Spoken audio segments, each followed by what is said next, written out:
مردوں سے اس کا اعتبار اٹھ گیا تھا اور اسے خوف تھا کہ ہم بھی ویسے ہی درندے ثابت نہ ہوں۔ اس نے صابر کو پانی پلایا، کچھ پانی اس کے منہ پر ڈالا تو اسے ہوش آ گیا۔ وہ ہمیں دیکھ کر حیران ہوا۔ تم لوگ کون ہو اور ہمیں کیوں بچایا؟ تم دیکھ پہلی بار رہے ہو لیکن سنتے رہے ہو ہمیں۔ میں نے کہا تو وہ چونکا۔ یہ تم ہو؟ ہاں، ہم تمہارے پیچھے تھے کیونکہ ایک تو تم پر اعتبار نہیں تھا کہ تم ہمیں دھوکہ دے کر مرشد کے پاس دوڑے جاؤ، اس صورت میں تمہیں دوسری دنیا میں ہوش آتا۔ مرشد؟ اس نے اس طرح کہا کہ اس کے چہرے کی رگیں ابھر آئیں۔ میں نے افسوس سے چادر تلے موجود لاشوں کی طرف دیکھا۔ دوسرا، مجھے اسی بات کا خدشہ تھا، مرشد جیسے لوگ اپنے کسی معتوب کو اکیلے سزا نہیں دیتے، اس سزا میں اس کا پورا خاندان شامل ہوتا ہے۔ اس نے تیر سے کہا، کاش تم مجھے پہلے چھوڑ دیتے تو میری بیوی اور بیٹی بچ جاتی۔ میرا خیال ہے یہ واردات بالکل صبح کسی وقت ہوئی ہے، جب تم نے مجھ سے اس خدشے کا اظہار کیا تو اس وقت تک سب کچھ ہو چکا تھا۔ شازیہ ہوش میں آنے کے بعد خود کو سنبھالے ہوئی تھی، اور پھر عبدل اور اسلم کے دوبارہ آنے پر بھی اسے جھٹکا لگا تھا، لیکن اب وہ صدمہ سہار نہیں پا رہی تھی۔ وہ اچانک ہی فرش پر لڑک گئی۔ صابر اس کی طرف جھپٹا۔ میری بچی، کیا ہوا تجھے؟ وہ اسے جھنجھوڑتے ہوئے بولا۔ میرا خیال ہے صدمے سے بے ہوش ہو گئی ہے۔ صابر، ہمارے پاس وقت کم ہے، ہم عبدل اور اسلم کو لے جا رہے ہیں۔ نہیں، تم انہیں نہیں لے جا سکتے، وہ میرے مجرم ہیں۔ نہیں، وہ مرشد کے ساتھی ہیں، ان سے ہمیں بہت کچھ معلوم کرنا ہے، انہیں ہم لے جائیں گے۔ دوسرا تم ان کی نہیں، اپنی فکر کرو۔ میرا خیال ہے نمبر بنانے کے چکر میں یہ مرشد کو اطلاع دیے بغیر یہاں چلے آئے ہیں، لیکن جلد یا بدیر مرشد کے دوسرے آدمی آئیں گے اور تم ان کا مقابلہ نہیں کر سکو گے۔ اللہ نے تمہاری ایک بیٹی کو محفوظ رکھا ہے، اسے لو اور کہیں نکل جاؤ۔ میں کہیں نہیں جا سکتا، میرے تمام ٹھکانے دو حرامیوں کے علم میں ہیں، اور لازمی بات ہے انہوں نے مرشد کو بتا دیا ہوگا۔ ٹھیک ہے، ابھی تو تم ہمارے ساتھ چلو، بعد میں تم فیصلہ کر سکتے ہو کہ تمہیں کہاں جانا ہے۔ صابر نے سوچا اور سر ہلا دیا۔ وہ اٹھا اور دوسرے کمرے میں چلا گیا۔ وسیم آہستہ سے بولا، اسے لے جانا ضروری ہے کیا؟ بالکل، ایک تو یہ مرشد کے خلاف ہمارا ایک مہرہ بن سکتا ہے، دوسرے اگر اسے چھوڑ گئے تو جلدی یہ مرشد کے ہتھے چڑھ جائے گا اور ہمارے بارے میں سب بتا دے گا۔ اس وقت یہ بوکھلایا ہوا ہے اور صدمے میں ہے، جب تک یہ سنبھل کر اپنے مستقبل کے بارے میں سوچنے کے قابل نہ ہو جائے اسے اپنی تحویل میں رکھنا ضروری ہے۔ انہیں لے کر کہاں جانا ہے؟ فارم ہاؤس میں، لیکن وین میں، تاکہ یہ اس کا محل وقوع نہ دیکھ سکے۔ کچھ دیر کے بعد صابر ایک بڑا سوٹ کیس اٹھایا نمودار ہوا۔ میں نے پوچھا، اس میں کیا ہے؟ میرا کچھ سامان اور رقم ہے، اس نے ٹالنے والے انداز میں کہا، لیکن میں متاثر نہیں ہوا۔ میں نے تحکمانہ انداز میں کہا، اسے کھول کر دکھاؤ۔ کیوں؟ اس میں میری ذاتی چیزیں ہیں۔ ٹھیک ہے، ان ذاتی چیزوں کے ساتھ تم جہاں جانا چاہو جا سکتے ہو، ہم جا رہے ہیں۔ کیا مطلب؟ مطلب یہ کہ ہمارے ساتھ چلنا ہے تو جو میں کہوں گا وہ کرنا ہوگا۔ مجھے نہیں معلوم کہ تمہیں سوٹ کیس میں اسلحہ یا کوئی خطرناک چیز لے کر جا رہے ہو تو۔ بادل نے ناخواستہ صابر نے سوٹ کیس کھول کر دکھایا۔ اس میں اس کے اور شازیہ کے کپڑوں کے علاوہ خاصی تعداد میں نوٹوں کی گڈیاں تھیں، ایک عدد پستول اور ایک چھوٹی شارٹ گن تھی۔ میں نے اسلحے کی طرف اشارہ کیا۔ یہ ہمارے حوالے کر دو۔ ایسا نہیں ہو سکتا، کیا تم مجھے پھر قیدی بنا کر لے جا رہے ہو؟ نہیں، ہم تمہیں اپنی حفاظت میں لے رہے ہیں، لیکن اس کے لیے ضروری ہے کہ تم خود کو پوری طرح ہمارے حوالے کر دو، اسی صورت میں ہم تمہاری حفاظت کے ذمہ دار ہوں گے۔ ہاں، ورنہ تم اپنی حفاظت کے ذمہ دار خود ہوگے، وسیم نے کہا۔ صابر کچھ دیر ہونٹ کاٹتا رہا، پھر اس نے پستول اور شارٹ گن نکال کر میرے حوالے کر دی۔ گڈ، اب تم ہمارے ساتھ چل سکتے ہو۔ ایسا کرو، سوٹ کیس مجھے دو اور شازیہ کو اٹھا لو، اسے کسی ڈاکٹر کو دکھانا ہوگا۔ ٹھیک ہے، راستے میں تم کلینک میں سے دکھا سکتے ہو، میں نے کہا اور وسیم کو اشارہ کیا۔ وہ اسے اور شازیہ کو لے گیا۔ شہاب وین بھی اندر لے آیا تھا۔ صابر اور شازیہ کو اس میں منتقل کیا اور میں بیتو کے ساتھ جیپ میں آ گیا۔ ہم فوری طور پر حویلی کی طرف روانہ ہو گئے۔ وسیم کے بائک سوار میری رہنمائی کر رہے تھے۔ اس نے 3 آدمی بلوائے تھے، ان میں سے ایک ہمارے ساتھ جا رہا تھا اور 2 ابھی وسیم کے پاس رک گئے تھے۔ جب وہ صابر اور شازیہ کو لے کر فارم ہاؤس پہنچ جاتا تب یہ 2 بھی حویلی چلے جاتے۔ حویلی پنٹی شہر سے کوئی 20 کلومیٹر کے فاصلے پر تھی۔ ہم پون گھنٹے میں وہاں پہنچے تھے۔ اگر جی ٹی روڈ سے جاتے تو فاصلہ بڑھ جاتا، لیکن وقت کم لگتا۔ حویلی سچ مچ آئیڈیل قسم کی تھی، کسی قدر نشیب میں ہونے کی وجہ سے یہاں زمین میں سیم تھی اور اسی وجہ سے اسے زرعی مقاصد کے لیے استعمال نہیں کیا جا رہا تھا۔ پھر آس پاس اونچے نیچے ٹیلے تھے، ہموار زمین بہت کم تھی۔ کسی شوقین نے آج سے 50-60 سال پہلے حویلی تیار کرائی تھی، مگر اس کی حالت بتا رہی تھی کہ یہ کم سے کم 15-20 سال سے بے آباد پڑی ہے۔ رہنما ہمیں حویلی کے عقبی حصے کی طرف سے اندر لے گیا۔ وہاں نگرانی کا سسٹم تھا، کیونکہ جیسے ہی ہم پھاٹک پر پہنچے فولادی گیٹ کھولا اور ہم اندر چلے گئے۔ ایک چھوٹے سے حصے کو صاف کر کے پارکنگ کی صورت دی گئی تھی۔ عمارت میں آمد و رفت کا راستہ بھی پیچھے کی طرف سے تھا، سامنے والے حصے کو بالکل نہیں چھوڑا گیا تھا، اور وہ ویسے ہی تھا۔ اگر کوئی سامنے والے حصے میں آ کر دیکھتا تو اسے ذرا بھی شبہ نہ ہوتا کہ حویلی زیر استعمال ہے۔ بائک سوار تقریباً 40 برس کا چاقو چوبند اور چھریرے جسم والا آدمی تھا۔ اس نے ہیلمٹ اتارتے ہوئے کہا، آئیے جناب، ان دونوں کو اندر پہنچانا ہے۔ دیکھو، گولیوں کے زخم ہے، ان کی مرہم پٹی کرنی ہے اور سخت نگرانی کرنی ہے۔ یہ نہایت اہم قیدی ہیں۔ آپ بے فکر ہیں، ان کی یہاں صحیح سے دیکھ بھال ہوگی۔ وہ دوسروں کو بلانے کے لیے چلا گیا. میں اور بیتو اندر آئے. انہوں نے رہائش اور دوسرے کاموں کے لیے حویلی کے 5-6 کمرے صاف کر کے انہیں قابل رہائش بنا لیا تھا. کچن بھی تھا. کھانا وہ خود بناتے تھے. یہاں بجلی نہیں تھی لیکن انہوں نے مین روڈ سے گزرنے والی لائن سے کنڈا مار لیا تھا. پانی زمین سے نکالتے تھے اور اس کے لیے موٹر تھی. کھانا بنانے اور دوسرے کاموں کے لیے گیس سلنڈر استعمال کرتے تھے. کمروں میں فرنیچر ڈالنے کے بجائے انہوں نے انڈرلے کے ساتھ وال ٹو وال کارپٹ بچھا لیے تھے اور اسی پر سوتے تھے. واش روم ٹھیک کرانے کے لیے وہ پنڈی سے پلمبر اور سامان لے آئے تھے. اسی طرح الیکٹریشین لا کر بجلی کا سارا کام کرا لیا تھا. ایک کمرے میں کنٹرول روم تھا. انہوں نے حویلی میں چاروں طرف خفیہ کیمرے لگا دیے تھے جن سے بچ کر کوئی اس طرف چھپ کر نہیں آ سکتا تھا. قیدیوں کو رکھنے کے لیے تہخانہ تھا. اس کی سیڑھیوں پر فولادی دروازہ تھا جسے توڑنا کسی انسان کے بس کی بات نہیں تھی. دروازہ بھی انہوں نے خود لگایا تھا. تہخانہ اندر سے بہت بڑا اور کچا تھا. اس میں جا بجا ستون تھے جنہوں نے اوپر کی عمارت کا بوجھ سنبھال رکھا تھا. دونوں قیدیوں کو یہیں منتقل کر دیا گیا. وسیم کے 1 درجن آدمیوں میں سے 2 فرسٹ ایڈ جانتے تھے اور چھوٹا موٹا آپریشن بھی کر لیتے تھے. زخمی ان کے سپرد کر دیے گئے. میں نے ان سے کہا خیال رہے یہ مرنے نہ پائیں اور یہاں سے نکلنے بھی نہ پائیں. یہ مرشد کے آدمی ہیں. ہم وہاں 2 گھنٹے رکے. بیتو نے چنوں کے سالن اور روٹی سے لنچ تناول فرمایا اور بہت حیران ہوا کہ گوشت کے علاوہ بھی کسی چیز میں اتنا ذائقہ ہو سکتا ہے. مجھے بھوک نہیں تھی اس لیے میں نے صرف چکھا. روٹی کے لیے انہوں نے بنا تندور لے لیا تھا. اس میں بیک وقت درجن روٹیاں لگ جاتی تھی. وہ سب مزے اور بے فکری سے رہ رہے تھے. کھانا پینا کھلا تھا. تفریح کے لیے انہوں نے ڈش کے ساتھ ٹی وی لگا لیا تھا. اخبارات اور رسائل بھی لے آتے تھے. باہر کے کاموں کے علاوہ وسیم نے ان سب کی ڈیوٹی باندھی ہوئی تھی. ویرانہ ہونے کے باوجود یہاں موبائل سگنل تھے اس لیے رابطے میں آسانی رہتی تھی. جن کے گھر والے تھے اور آس پاس رہتے تھے انہیں ہفتے میں 2 دن چھٹی ملتی تھی کہ وہ جا کر گھر والوں سے ملائیں. وسیم نے ان کی باقاعدہ تنخواہیں باندھی ہوئی تھی اور انہیں 2 مہینے کی تنخواہ پیشگی بھی دے دی تھی. 2 بجے وسیم کی کال آئی. میں انہوں نے فارم ہاؤس پہنچا دیا ہے. لڑکی کو ٹریٹمنٹ مل گئی ہے. اس کی حالت بہتر ہے. اب کیا کرنا ان کے ساتھ؟ نگرانی میں رکھو لیکن اس طرح کہ صابر کو احساس نہ ہو اور اسے کسی سے رابطہ مت کرنے دینا. میں اور بیتو شام تک آئیں گے. میں ذرا ان دونوں سے ابتدائی پوچھ گچھ کر لوں. مرہم پٹی اور جراحی کے ماہر نے دونوں کے زخموں کی پٹی کر دی تھی. میرے شکار ہونے والے کو شانے میں گولی لگی تھی. اسے نکالنے کے لیے چھوٹا سا آپریشن کرنا پڑا. بہرحال اب وہ دونوں ٹھیک تھے. میں اور بیتو نیچے تہخانے میں آئے. یہاں وہ ایک طرف دیوار میں نصب زنجیروں سے بندھے ہوئے تھے. فولادی کڑے ان کے پیروں میں تھے اور وہ خط سے زیادہ حرکت نہیں کر سکتے تھے. ہمیں دیکھ کر وہ اٹھ بیٹھے. سیاہ شرٹ والے نے ناک پھلا کر کہا تو نے اچھا نہیں کیا. تجھے معلوم نہیں کہ ہم کس کے بندے ہیں؟ سب اللہ کے بندے ہوتے ہیں اور جو خود کو اللہ کا بندہ نہیں سمجھتے وہ یقیناً شیطان کے بندے ہوتے ہیں. تم کس کے ہو؟ ہم مرشد بادشاہ کے آدمی ہیں. سیاہ شرٹ والے کا جملہ بھی مکمل بھی نہ ہوا تھا کہ میرے جوتے کی نوک اس کے منہ پر لگی. وہ الٹ کر پیچھے جا گرا. وہ منہ دبائے کرا رہا تھا. یقیناً اس کے کئی دانت ہل گئے تھے یا حلق میں اتر گئے تھے. میں نیلی جرسی والے کی طرف متوجہ ہوا جو میرے جارحانہ رویے سے کسی قدر دہشت زدہ نظر آ رہا تھا. تمہارا نام کیا ہے؟ اسلم. یہ عبدل ہے. پہلے تم دونوں صابر کے کتے تھے لیکن جب مرشد نے بڑی ہڈی ڈالی تو 2 ملا تو اس کے پیچھے چلے گئے اور اپنے سابق آقا کے احسانات کا صلہ یوں دیا کہ اس کے پورے گھر کو تباہ کر دیا. ان عورتوں کا کیا قصور تھا؟ صابر کا رویہ ہمارے ساتھ اچھا نہیں تھا جی. وہ مشکل کام ہم سے لیتا اور ہمیں بہت کم پیسے دیتا. ہمارے ساتھ اس کا رویہ سچ مچ کتوں جیسا تھا. تو تم مجبور نہیں تھے, اس کا ساتھ چھوڑ کر جا سکتے تھے. نہیں, یہ ممکن نہیں ہے. اگر ہم اسے چھوڑتے تو وہ ہمیں نہیں چھوڑتا. ٹھیک ہے, لیکن اس کے گھر والوں کا, ان بے گناہ عورتوں کا کوئی قصور نہیں تھا. ان کے ساتھ جو ہوا اس میں تم برابر کے شریک ہو. میرے لہجے سے اسلم خوفزدہ ہو گیا. دیکھو, ان کے ساتھ جو ہوا وہ مرشد کے حکم سے ہوا. چپ کر کتے. عبدل نے منہ دبائے دبائے کہا, میرا خیال ہے عبدل پہلے تمہارا منہ بند کرنا ہوگا. تمہیں مرشد سے وفاداری کا بخار چڑھا ہوا ہے لیکن جلدی ہی بخار اتر جائے گا. اسلم, تم یہ کہنا چاہ رہے ہو کہ صابر کے گھر والوں کے ساتھ جو ہوا اس میں تمہارا قصور نہیں تھا؟ ہمارا قصور صرف اتنا ہے کہ ہم مرشد کے آدمیوں کو صابر کے گھر لے گئے تھے. اس بار میں نے اسلم کو لات ماری. وہ لڑکا اور جلدی سے سیدھا ہو گیا. میں سچ کہہ رہا ہوں. میں نے دوبارہ لات مار کر اسے لڑکا دیا. صابر اور اس کی لڑکی شازیہ ہمارے پاس ہے. ابھی وہ ٹھیک نہیں ہے لیکن اس کی حالت جلد سدھر جائے گی اور وہ تم دونوں کے بارے میں سب بتا دے گی. یہ سن کر ان کے چہرے پیلے پڑ گئے. جب میں اس لڑکی کے الزامات سن کر آؤں گا تو تم لوگ اپنی صفائی تیار رکھنا. دوسری صورت میں اس تہخانے سے صرف تمہاری روحیں باہر جا سکتی ہیں. جسم یہیں کھود کر زمین میں دفن کر دیے جائیں گے. تم سے پہلے بھی بہت سارے یہیں دفن کیے گئے ہیں. ان کو دھمکی دے کر میں بیتو کے ساتھ باہر آ گیا. ان لوگوں نے چائے تیار کر لی تھی اس لیے اصرار کر کے ہمیں روک لیا. چائے پی کر ہم روانہ ہو گئے. اس دوران میں ان لوگوں نے جیپ کا پچھلا حصہ صاف کر دیا تھا جہاں عبدل اور اسلم کا خون گرا تھا. بیتو کو یہ جگہ اچھی لگی تھی. وہ ویسے بھی جنگلوں اور ویرانوں کا پروردہ تھا.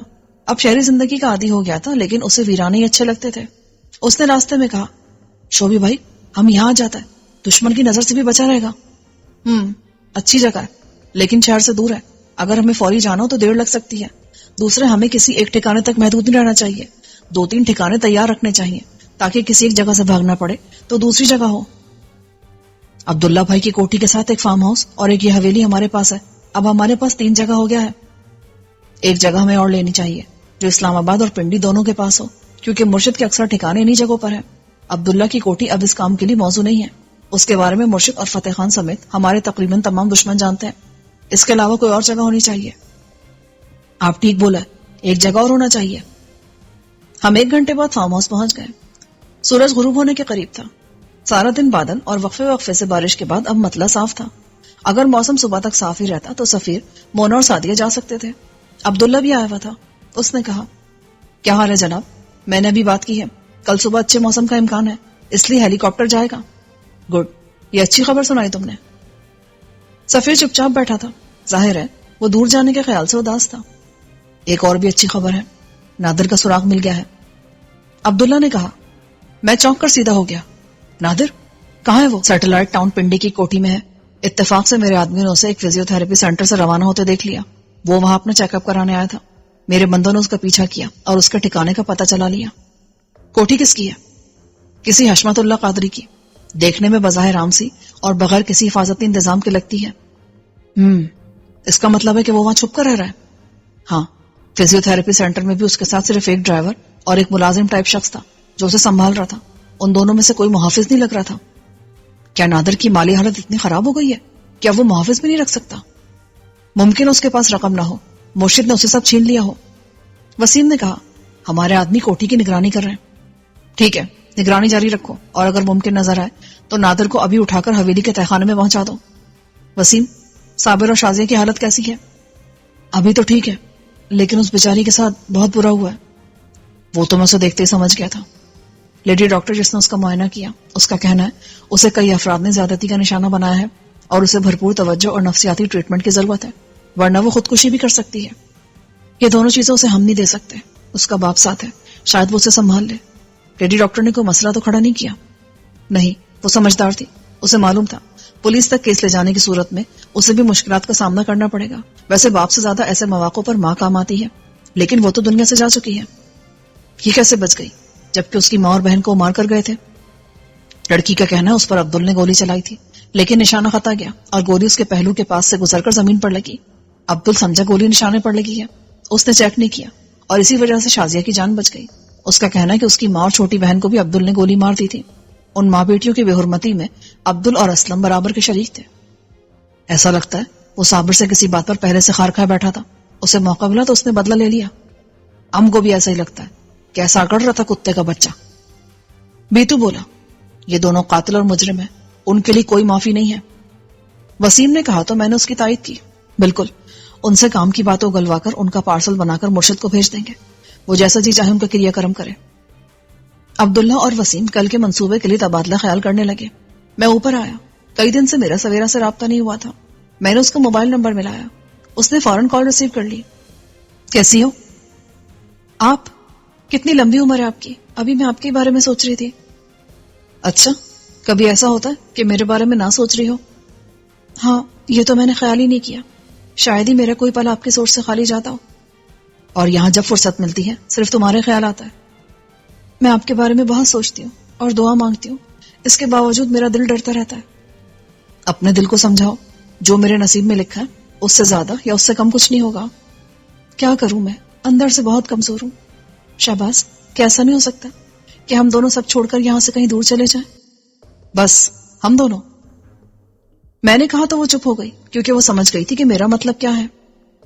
ٹھیک کہا آپ نے، معاملہ صرف ہم دونوں کا نہیں ہے. میں شاید خود غرض ہو کر سوچنے لگی ہوں. اس میں تمہارا کوئی قصور نہیں ہے. ہم سب ایک ایسی دلدل میں پھنس گئے ہیں جس سے نکلنا چاہتے ہیں لیکن نکلنے کا کوئی راستہ سجھائی نہیں دے رہا. بس اللہ ہی ہماری مدد کرنے والا ہے. مجھے امید ہے اللہ ہمارے لیے بہتر ہی کرے گا. ویسے آپ بھی کیا سوچتے ہوں گے؟ جب بھی مجھ سے بات کرتے ہیں میں ایسی باتیں کرتی ہوں، رونے لگتی ہوں آپ کے سامنے. میں یہی سوچ کر کال کرتا ہوں تمہیں کیونکہ تم کسی اور کے سامنے نہیں رو سکتی. اتنا جانتے ہیں آپ مجھے؟ ہاں، ایسے ہی جیسے میں خود کو جانتا ہوں ایسے تم کو بھی جانتا ہوں. آپ ٹھیک ہے نا؟ اپنا خیال رکھتے ہیں نا؟ صحت کیسی ہے آپ کی؟ ہاں رکھتا ہوں، تمہاری خاطر، اور صحت پہلے سے بہتر ہو رہی ہے۔ کل حویلی میں 2 خواتین یعنی سعدیہ اور مونا کا اضافہ ہو جائے گا، سفیر بھی وہیں آ کر رہے گا۔ سفیر اور مونا کے لیے کمرہ سیٹ کر دو۔ سچ میں؟ ہاں، میں نے سوچا کہ ان خواتین کی وہاں زیادہ بہتر حفاظت ہو سکے گی۔ مونا امید سے ہے، اسے دیکھ بھال، آرام اور بہترین غذا کی ضرورت ہے۔ اچھا، سفیر بھائی اس لیے بھی آ رہے ہیں؟ بابا کیا کریں؟ آج کل مصروف رہتے ہیں۔ پیچھے کی طرف جو زمین لی ہے اس کا ہموار کرا لیا ہے اور اس پر کچھ کاشتکار بھی بٹھا دیے۔ وہ اپنے کچے پکے مکان بنا رہے ہیں۔ وہ صرف کاشتکار ہیں؟ نہیں، سب فوج سے ریٹائرڈ ہیں، ان کے پاس اسلحے کا لائسنس بھی ہے۔ وہ پیچھے کی طرف سے حویلی کی حفاظت بھی کریں گے۔ حویلی کی حفاظت کے لیے اچھے آدمی ہیں۔ میرا اندازہ تھا کہ ان سارے انتظامات پر ہر مہینے لاکھ سے زیادہ کا خرچہ آ رہا ہوگا۔ بابا دولت مند تھے، لیکن اتنا خرچ کرنا ان کے لیے بھی ذرا مشکل ہی تھا۔ میں نے سویرا سے اس بارے میں پوچھا تو وہ بولی، نہیں، بابا کے پاس رقم ہے، آپ جانتے ہیں کہ وہ کھل کر خرچ کرتے ہیں، لیکن فضول خرچی اور بے جا نمائش سے چڑھتے ہیں، اس لیے ان کی آمدنی ہمیشہ خرچ سے زیادہ ہی رہی ہے۔ میں نے بھی بابا سے یہی بات کہی تھی، اپنی زمین و دولت بابا کو پیش کی تھی۔ پھر جھاڑ کھائی ہوگی؟ ایسی ویسی۔ بابا نے زندگی میں پہلی بار مجھ پر غصہ کیا۔ بہرحال جب ان کا غصہ ٹھنڈا ہوا تو انہوں نے مجھے بتایا کہ ان کے پاس رقم ہے۔ انہوں نے بینک اسٹیٹمنٹ بھی دکھائی تھی۔ چلو یہ اچھی بات ہے۔ میں نے سوچا جہاں میں بزنس کر رہا تھا وہ جگہ بیچ دیتا ہوں، بزنس تو ختم ہو گیا لیکن جگہ کی قیمت مل جائے گی۔ بالکل نہیں، جب حالات ٹھیک ہوں گے اور ہم دوبارہ نارمل لائف کی طرف آئیں گے تب ہم اسی جگہ سے دوبارہ کام شروع کر دیں گے۔ اس نے واضح کیے بغیر بھی واضح کر دیا تھا کہ وہ اس زندگی میں میرا ساتھ دے گی۔ سویرا کے بعد میں نے ماں جی سے بات کی۔ سردی کم ہونے سے ان کے جوڑوں کا درد بھی کم ہوا تھا۔ بھائی جان ان کے لیے ایک مساج مشین لائے تھے جس سے انہیں بہت فائدہ ہوا تھا اور ان کی سردیاں سکون سے گزری تھیں۔ ماں جی کے بعد بابا سے بھی بات ہوئی۔ انہوں نے میرے فیصلے سے مکمل اتفاق کیا کہ خواتین کو حویلی منتقل کر دینا چاہیے۔ آپا اور شمی سے مختصر بات کے بعد میں نے فون بند کر دیا۔ میں اپنی کیفیت پر حیران رہ گیا کیونکہ میں اندر سے بہت خوش اور پرسکون تھا، جبکہ کچھ دیر پہلے میں ایک بڑی کامیابی حاصل کرنے کے باوجود اندر سے ٹینس اور فکر مند تھا۔ آدھے پون گھنٹے کے لیے میرا ماحول بدل گیا تھا اور میں حویلی پہنچ گیا تھا۔ میں نے صابر کے کمرے کے دروازے پر دستک دی۔ صابر نے دروازہ کھولا۔ اس کے سر پر 2 جگہ پٹیاں بندھی تھی جہاں عبدل اور اسلم نے ضربیں لگائی تھی، لیکن نہا دھو کر اور کپڑے بدل کر وہ بہتر لگ رہا تھا۔ مجھے تم سے کچھ بات کرنی ہے۔ میں نے بیڈ پر سوتی شازیہ کو دیکھا۔ اس کی حالت کیسی ہے؟ بہتر ہے، ڈاکٹر نے اسے چند دن مکمل آرام کرنے اور دوائیوں کے زیر اثر رکھنے کا مشورہ دیا ہے۔ وہ باہر نکل آیا۔ اوپری منزل پر بھی ایک چھوٹا سا لاؤنج تھا، ہم وہاں گئے۔ کہو کیا کہنا چاہتے ہو؟ مرشد کے بارے میں تمہارا کیا خیال ہے؟ اس کا چہرہ تن گیا۔ اگر مجھے اپنی زندگی 10 بار قربان کر کے ایک بار اسے مارنے کا موقع ملے تو میں اس کے لیے بھی تیار ہوں۔ کیا تم اسے اتنا آسان سمجھتے ہو؟ نہیں، میں جانتا ہوں وہ درجنوں مسلح اور چوکس محافظوں کے حصار میں رہتا ہے اور کوئی شخص اس کے قریب بھی نہیں پھٹک سکتا، لیکن میں اب تک نہیں سمجھ سکا کہ اس سے تمہاری کیا دشمنی ہے۔ پرانی دشمنی نہیں ہے، یہ سال پرانا قصہ بھی نہیں ہے۔ میرا نام ملک شہباز ہے۔ تم شہباز ہو؟ میرے خدا، مرشد کے سارے دوست و دشمن تمہیں جانتے ہیں؟ ہاں، میں وہی شہباز ہوں۔ وہ مجھے اپنے بھائی نادر کی معذوری کا سبب سمجھتا ہے اور وہ میرے بھائی میجر شاہد کا قاتل ہے، لیکن تم مجھے کیسے جانتے ہو؟ تم یوں مشہور ہو کہ مرشد تم پر قابو نہیں پا سکا، اس نے تمہارے ہاتھوں نقصان اٹھائے ہیں، ورنہ اس علاقے میں کوئی اسے دشمنی کر کے نہیں رہ سکتا۔ تمہاری فیملی کے ساتھ جو کچھ ہوا مجھے اس کا افسوس ہے۔ میں نے تمہارے 2 مجرم پکڑ لیے ہیں، فی الحال میں ان سے مرشد کے بارے میں پوچھ گچھ کر رہا ہوں۔ تم انہیں میرے حوالے کر سکتے ہو؟ ہاں، لیکن بدلے میں مجھے تم سے کیا ملے گا؟ دیکھو، میں تمہارے کام آ سکتا ہوں۔ جیسے میں نے خانقاہ میں جانے والے خفیہ راستے کے بارے میں بتایا، اسی طرح میں مرشد کے بارے میں بہت کچھ جانتا ہوں۔ اس کے بارے میں خود بھی بہت کچھ جانتا ہوں۔ مجھے مہرو کی تلاش میں تمہاری مدد درکار ہے۔ اگر تم مرشد کے خلاف میری مدد کرو تو میں اس عورت کی تلاش میں زمین آسمان ایک کر دوں گا۔ نہیں، بھول جاؤ کہ اب تم کبھی آزادانہ کچھ کر سکو گے۔ میرا تو مشورہ ہے کہ تم اپنی بیٹی کو لے کر یہاں سے نکل جاؤ، بلکہ ملک سے بھی باہر چلے جاؤ۔ تب میں تمہاری کیا مدد کر سکتا ہوں؟ تمہارے پاس مہرو سے متعلق جو بھی معلومات ہو وہ مجھے دے دو، باقی میں خود دیکھ لوں گا۔ تمہیں اس عورت کی تلاش کیوں ہے؟ یہ میں تمہیں نہیں بتا سکتا، کیوں سمجھ لو کہ میں اسے مرشد کی گرفت میں آنے سے بچانے کی کوشش کر رہا ہوں۔ میں اس کے بارے میں جو جانتا تھا وہ تمہیں بتا چکا ہوں۔ ہاں، اگر تم چاہو تو میں خود کشمیر تک جا کر اسے تلاش کر سکتا ہوں، وہاں میرے روابط ہیں، یہ کام میرے لیے آسان ہے۔ اس کی اس بات نے مجھے سوچنے پر مجبور کر دیا۔ اگر وہ مہرو کی تلاش کا ذمہ اٹھا لیتا تو میں اپنی توجہ دوسرے کاموں کی طرف لگا سکتا تھا، مگر اس کی شرط تھی کہ میں مرشد کے خلاف اس کا ساتھ دوں۔ تم مرشد کے خلاف کس قسم کی مدد چاہتے ہو؟ میں نے پوچھا۔ میں اسے فنا کر دینا چاہتا ہوں. اس کے لیے مجھے اپنی جان بھی دینا پڑے گی تو میں اسے سستا سودا سمجھوں گا. تم جانتے ہو یہ کام آسان نہیں ہے. دوسرے میں انتقام برائے انتقام کا قائل نہیں ہوں. مرشد میرے بھائی کا قاتل ہے اور ایک بار ایسا موقع آیا جب میں دنیا سے اس کا وجود مٹا سکتا تھا، لیکن میں نے ایسا کرنے سے گریز کیا. اس نے حیرت سے مجھے دیکھا. جب تمہیں موقع ملا تھا تو تم نے اس کا فائدہ کیوں نہیں اٹھایا؟ میں نے کہا نا، میں صرف انتقام لینے کا قائل نہیں ہوں. میں کوئی مجرم یا پیشہ ور قاتل بھی نہیں ہوں جو لوگوں کو قتل کرتا پھروں. اس نے کسی قدر مایوسی سے کہا. پھر مرشد کے خلاف تمہاری جدوجہد کا فائدہ؟ تم اسے موقع دیتے رہو گے، لیکن جب اسے موقع ملا تو وہ ایک لمحہ بھی ضائع نہیں کرے گا. ایسا نہیں ہے. میں بھی کئی بار مرشد کی گرفت میں آیا ہوں، لیکن وہ ہر بار مجھے رعایت دینے پر مجبور ہوا. ہمارے درمیان کچھ اس قسم کی دشمنی ہے کہ ہمیں ایک دوسرے کی جان لینے سے کوئی فائدہ نہیں ہوگا. تم اس بات کو نہیں سمجھو گے. بہرحال اگر تم مرشد کو خودکش انداز میں ہلاک کر کے اپنے گھر والوں کو بدلہ لینا چاہتے ہو تو میں اس سلسلے میں تمہاری کوئی مدد نہیں کر سکوں گا. تب تو تم مجھے بیکار میں لائے. نہیں، بیکار میں تو نہیں لایا. میں تمہیں مرشد کے ہاتھوں جانے سے بچانا چاہتا ہوں. مجھے اندازہ تھا کہ تم جذباتی ہو کر اس کا رخ کرو گے اور انجام کار پکڑے جاؤ گے یا مارے جاؤ گے. اگر پکڑے گئے تو میرا نام بھی لے دو گے. اس طرح مرشد کو پتا چل جائے گا کہ کالی کوٹھی کی تباہی میرے ہاتھوں ہی ہے، اور فی الحال میں ایسا نہیں چاہتا. تم نے کوٹھی کیوں تباہ کی تھی؟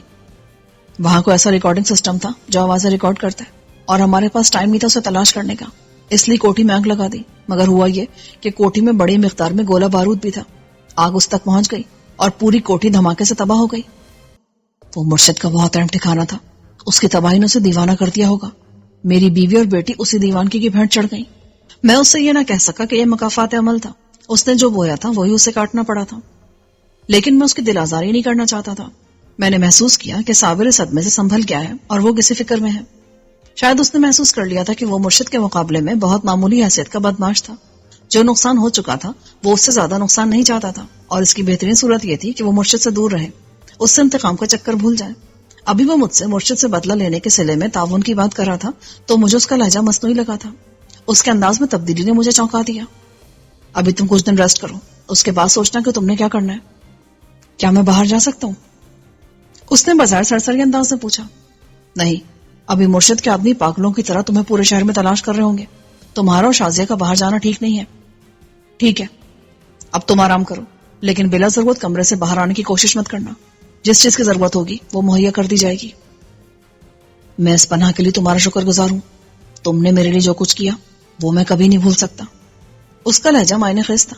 میں نے اس کے لیے کیا کیا تھا؟ کیا وہ اپنے گھر کی تباہی کے حوالے سے یہ بات کر رہا تھا؟ مجھے اس کا ذمہ دار قرار دے رہا تھا. یکلخت میں نے محسوس کیا کہ اسے یہاں لانا میری غلطی تھی. اس کے بجائے وسیم اسے شہر سے کہیں باہر چھوڑا تھا جہاں وہ جان بچانے کے لیے مرشد سے دور جا سکتے تھے. اب وہ ہمارا ٹھکانہ دیکھ چکا تھا. بے شک اسے اس کے درست پہلے وقوع کا علم نہ تھا، لیکن ایک بار وہ یہاں سے نکل جاتا تو اس کے لیے فارم ہاؤس کی لوکیشن دیکھنا مشکل نہ ہوتا. میں اسے کمرے تک لایا، اور جب اس نے اندر سے دروازہ بند کیا تو میں نے باہر سے بھی کنڈی لگا دی. کنڈی میں نے بلند آواز کے ساتھ لگائی تاکہ اسے بھی پتہ چل جائے. اس نے فوراً ہی دروازہ کھولنے کی کوشش کی اور ناکامی پر چلایا. شہباز، یہ کیا حرکت ہے؟ یہ تمہاری حفاظت کے لیے ہے. ابھی تمہیں آرام کی ضرورت ہے، اس لیے آرام کرو. اس نے کچھ کہنا چاہا لیکن میں سنے بغیر نیچے آ گیا. عبداللہ سفیر کو لے کر جا چکا تھا. وسیم ٹی وی دیکھ رہا تھا. کیا کہہ رہا تھا صابر؟ یار، مجھے اس کی نیت میں فتور نظر آ رہا ہے. مجھے بھی محسوس ہوا ہے. اپنے گھر میں جب وہ صدمے میں تھا تو سچ مچ مرشد کے خلاف بول رہا تھا، لیکن یہاں آنے کے بعد مجھے لگا جیسے اس کا لہجہ مصنوعی ہو گیا ہے اور وہ صرف ہمیں سنانے کے لیے مرشد کے خلاف بات کر رہا ہے. یہی چیز میں نے بھی محسوس کی اور اسے کمرے میں بند کر دیا ہے. میرا خیال ہے وہ مرشد سے ڈر گیا ہے اور اب اس کا سامنا نہیں کرنا چاہتا، لیکن یہ بات ہم سے کہتے ہوئے ڈرتا ہے. آپ کا مطلب ہے کہ اسے آزاد چھوڑ دیا جائے تو وہ بیٹی کو لے کر کہیں بھاگ جائے گا؟ ہو سکتا ہے، لیکن اس کا بھی امکان ہے کہ وہ اسے ہمارا کیا دھرا سمجھ کر مرشد کے پاس دس بستہ حاضر ہو جائے. ہمارا کیا دھرا؟ مطلب ہے کہ ہماری وجہ سے مرشد نے کارروائی کی، اس لیے وہ ہمیں قصوروار سمجھ رہا ہے. وسیم نے سر ہلایا. اگر اس نے یہ حماقت کی نا تو مرشد کا کام آسان ہو جائے گا. وہ اس کی بیٹی کو تو زندہ رکھے گا اور اسے اپنے جلادوں کے حوالے کر دے گا. ابھی اس کی سمجھ میں یہ بات نہیں آ رہی ہے. ایک خطرہ اور ہے، وہ مرشد کو ہمارے بارے میں بتا دے گا تاکہ مرشد اسے معاف کر دے. تب یہ بات یقینی ہے وہ زیادہ سے زیادہ نمبر بنانے کی کوشش کرے گا. اس لیے اسے ابھی قید رکھنا ہے. کل ان لوگوں کی روانگی کے بعد اس کا فیصلہ کریں گے. میں نے سوچا ہمیں ایک ایسا ٹھکانہ مزید تلاش کرنا چاہیے جو پنڈی اور اسلام آباد کے نزدیک ہو اور ہم وہاں سے بآسانی ہر جگہ جا سکیں. مل جائے گا.